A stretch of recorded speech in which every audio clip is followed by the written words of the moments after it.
The latest data on inflation, both in retail and wholesale prices as well as industrial output estimates, suggest it would be prudent to adopt caution on the outlook for the economy.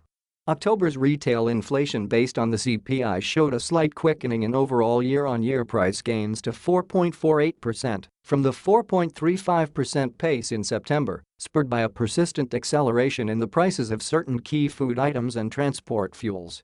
Oils and fats logged 33.5% inflation, while meat and fish and pulses and products both saw a marginal easing in the pace of annual gains from September, posting 7.1% and 5.4% increases, respectively.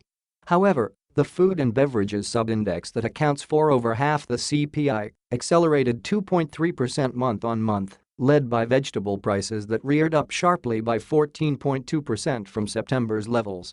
The sequential trend in the food category is particularly disconcerting, as except egg and fruits, all the 10 other items of the 12-component subindex saw prices accelerate last month. Transport and communication, which encompasses the pump prices of petrol and diesel, logged inflation of 10.9% from the October 2020 level, lending justification to the centre's Deepavali Eve decision to cut the excise duty on the key fuels.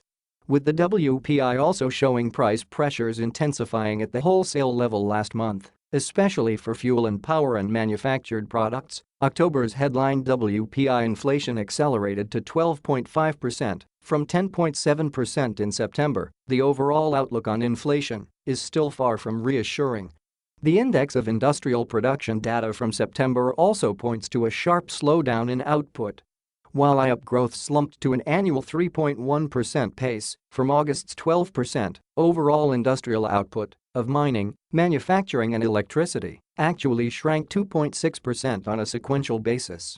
While the Finance Ministry has cited monsoon rains for the slump in mining and power generation, which contracted 8.4% and 11% month-on-month, respectively, index heavyweight manufacturing too suffered a 0.5% contraction. 4 of the 6 use-based industrial categories saw output shrink, including consumer non-durables, which contracted 0.9%. The only silver lining was that consumer durables posted a healthy 6.7% jump in production from the preceding month, as white goods dealers likely stocked up ahead of the festival season. Automobile manufacturing slumped 9% from a year earlier and shrank 3.3% from August's output levels as a global shortage of semiconductors crimped production. Automakers have reported more than 20% declines in production for October as well, as the chip scarcity coupled with high input costs abides. And given that manufacturers, who have so far sought to avoid risking the tenuous demand recovery by raising product prices, may not be able to defer increases for much longer, policymakers will have to ensure they do not drop their guard on inflation.